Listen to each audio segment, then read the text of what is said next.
Om Shri Saraswatyai Namaha.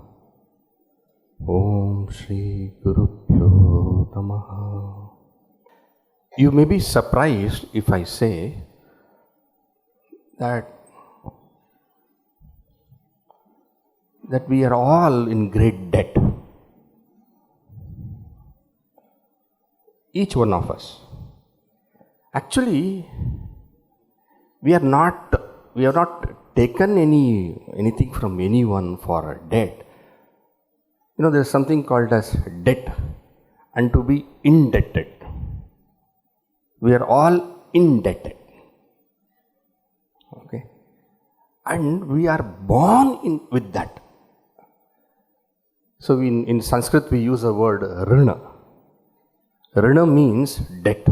It is said that each one who is born, each human being who is born, we are naturally coming with certain debts which we have to pay. What do you think? Do you think you have been born with a debt? So, do you actually feel that you are born with a debt? How do you may wonder?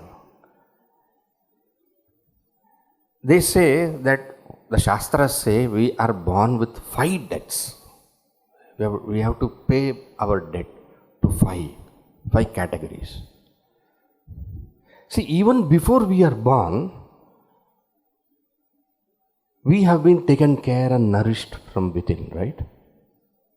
We didn't just drop from somewhere saying here is born. No, we were in our mother's womb, all of us, and we have been nourished. The mother is also breathing air, and through the umbilical cord, through the placenta, we have been nourished with that oxygenated air. It is, and she is having food, and with that food we are also nourished.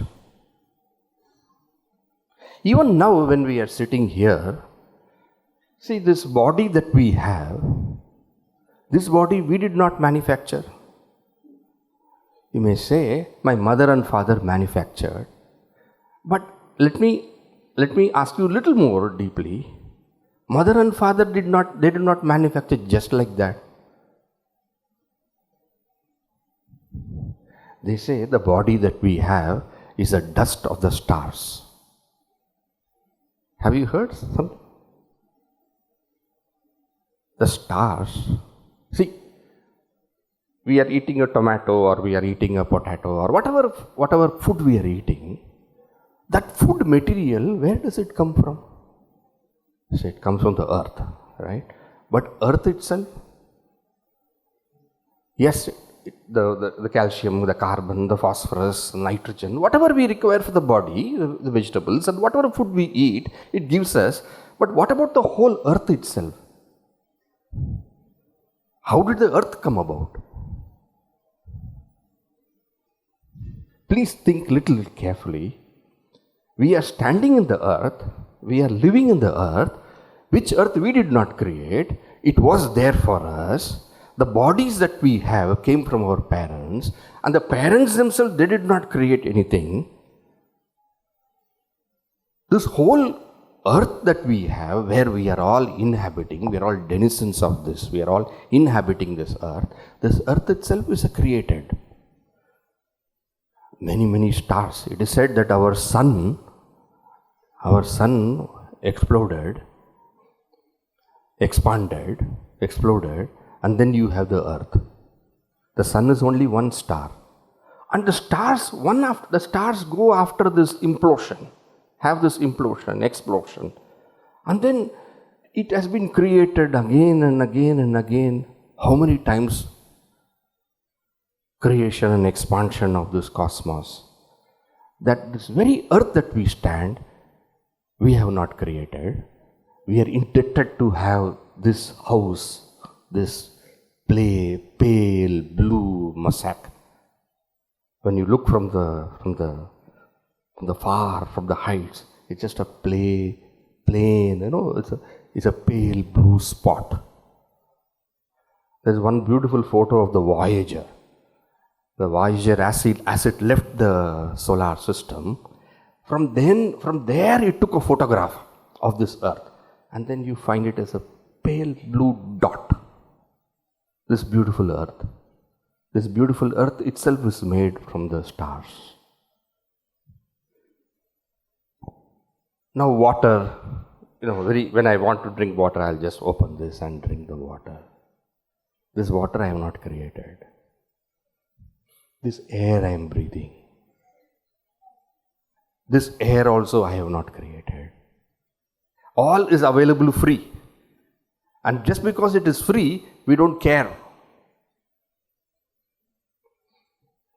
It is said, we are born with a debt. Because we are using those resources which we have not created. Now let us say, we have electricity here, right? Let us say he is standing and taking photographs of us. He is asking us to smile, we smile. And he also takes a photograph and then we say thank you to him. But the thank you is not the end of it. We have no idea about who he is. Yes, we may have paid him something. But you can only pay for a person what he is doing. But you cannot pay for the love. You cannot pay for the dedication. You cannot pay for the devotion in which somebody serves us, takes care of us. We are all indebted. I also had it, but I have no idea who made it for me. I have no idea who made it for me. I am indebted to that person. I don't know who the person is. Yes, we can pay money, but we cannot pay. Money is not everything. When I come inside, you smile at me. Can I pay you for that? Or if I pay you also, do you think it is? We are born indebted.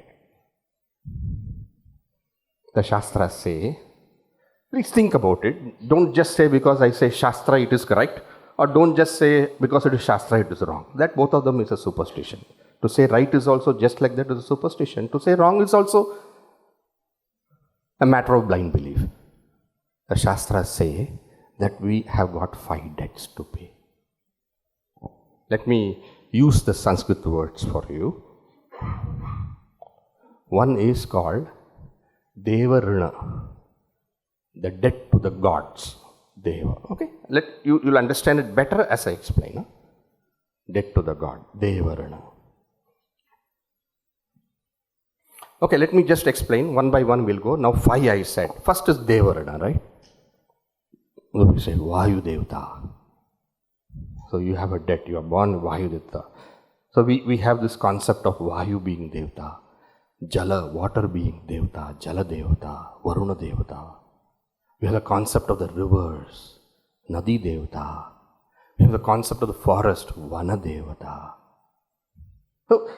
So when they say we are indebted to the air, when we say Vayu Devata, when we say Vayu Devata, air, meaning we are using air. No creature can survive without taking air, without taking oxygen.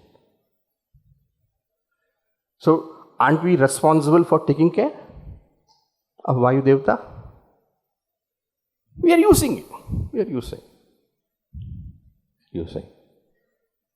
But aren't we responsible? Don't we have something to offer in return for what we are taking?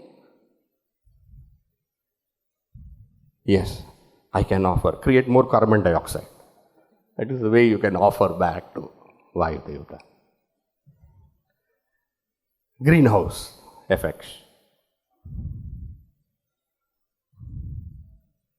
So we have a duty to these Vayu Devata. And what we can do is to take care. And what we can do to take care is we have to ensure that we live a life which is productive, which is not destructive, which is conducive.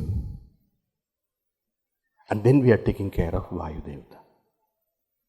Jala Devata. Deities. See, we are indebted to the Devatas, they say. What do you mean by Devata? What do you mean by Devata? What do you mean is a cosmic force is called a Devata. Cosmic force. Vayu. Ocean.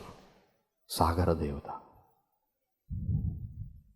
It is said Bhagavan Rama, when he constructed that bridge, he took permission from Sagara Devata. He said, please, will you permit me? Now, this is an attitude. We don't treat something as inert, useless, and it matters not. No. Just as how I meet you, and I know you are a living entity, and I treat you with love, care, and respect, I evince that same love, care, respect to those cosmic forces. This is the first debt we have to. Because I am indebted to these. I cannot be here alive without Vayu. Same way, Surya Devata, we say. Jala Devata, water. Now it is said that microplastics, they say, it has become so pervasive. So pervasive. It has. Depletion of the ocean resources. Overfishing. Fishes are not overfishing, okay? We human beings. And for the sake of this small flesh which is there, 2.5 inches or whatever it is, we do. And what all things human beings, are happy eating about.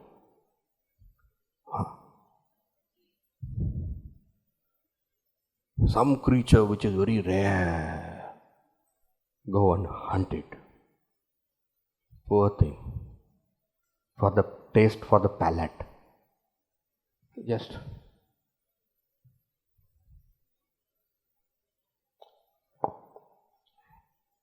So I have a duty to the deities. This is the first runa I have to take care. And this, how do I pay the debt to these deities? Is I live a life which is conducive for their happiness also. The second debt they speak of is Rishi runa. Rishi. The word Rishi, we all know the word Rishi. The word Rishi means one who is a discoverer. The word Rishi in English is translated as seer. S-E-E-R. Seer. Rishayaha mantra drashtaraha. Those are the visionaries who see things. They are the discoverers of knowledge. So we are all, for example, again, this hall, we are all there. There's beautiful light here. There's a sound which you are able to hear. Lovely, you are able to hear. You have no difficulty. There's a camera here recording. So many things. This is all because of the knowledge, is it not? And anyone who is a discoverer of knowledge is called a Rishi. Because the Rishis are seers. We are utilizing. We utilize. But then there is a knowledge which we are utilizing. This knowledge has come through a process of deep reflection. Somebody has given great thought to it. Somebody has analyzed it, discovered it. And with the discoveries, they have put together and created inventions which we are utilizing it. And apart from the material knowledge, we also have spiritual knowledge. How to be a happy, contented person. How do I work with my mind to manage my emotions? What is it I have to do? How to do my duties? How to perform my duties? What is the way I can live in such a manner that I am a positive contributor to society?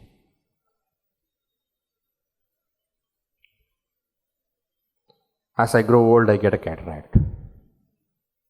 I go to the hospital. They said, it's very fast. You go and then, you not even aware of it. Those days they used to put those things and you have to stay in the hospital. They have to put one, patch here, or, you put a, cover here, and then, now you just go. You can go home. You can do everything. You can see everything. Oh, normal. Now that is the work of a Rishi. We just utilizing it. However much, whatever money you can give and all those things, do you think that you will be able to? No, not possible. Complex heart surgeries. They do it. Robotic surgery. Brain surgery. Able to do. Those are all the wisdoms of great discoverers, and we are utilizing that. So this is material. Then the spiritual knowledge. There also you have. That spiritual knowledge gives us one lot of peace, lot of fulfillment. There's one day when we are going to close our eyes and we are not going to open our eyes. One day will be there. And at that day when I close my eyes, if I can close my eyes happily and say, yes, this life worth lived. Yes. I'm very, very happy I'm going. Thank you. To all of you, thank you. You gave me lots of love. If we can close our eyes with that kind of inner composure, that last day, when we close it for the last time, that knowledge with which we have lived, we have not discovered, we have not invented, we have received, we have used it. Now what am I supposed to, how am I supposed to pay for this debt? It is said, you also study well. You also be a master of what you are studying. Whatever it may be. Maybe mathematics, physics, chemistry, botany, zoology. It may be hotel management. It can be cooking food. It may be carpentry. It may be be the best electrician if you have to be an electrician. Be a best businessman if you have to be a businessman. In all your field, you be the best. That is what you can do to someone who has given you knowledge. We don't even remember who all taught us, no? We will not remember. LKG, my school teacher, will I remember? I will not remember, no. No, I will not remember. Even though I may have faint memories of the loving teacher, class teacher. Faint memories. What all mischief I must have done, they have tolerated. Most mischievous fellow, they still tolerate. And still shower that love and care. And we have all gone through those things. So the Rishi Runa, how do we pay back to our Rishis? We pay back to our Rishis by studying well, by sharing that knowledge, and by supporting methods and ways by which others can study. This is a debt I have to pay. Because I have equipped myself with knowledge. The words which I speak, somebody gifted me those words, right? Matru Devo Bhava, Pitru Devo Bhava, Acharya Devo Bhava, we say. So whether it is a secular knowledge or whether it is a spiritual knowledge, those who have given us this knowledge, they are the Rishis. Whether they be the secular scientists of the world or whether they be the spiritual masters, we have all received that knowledge. We have all received. Today you are receiving the knowledge. And I have not created this knowledge. I have learned from my master, my teacher, and I am sharing with you. Now you have a job. What is it? Understand it well and share it well. Rishi Rana.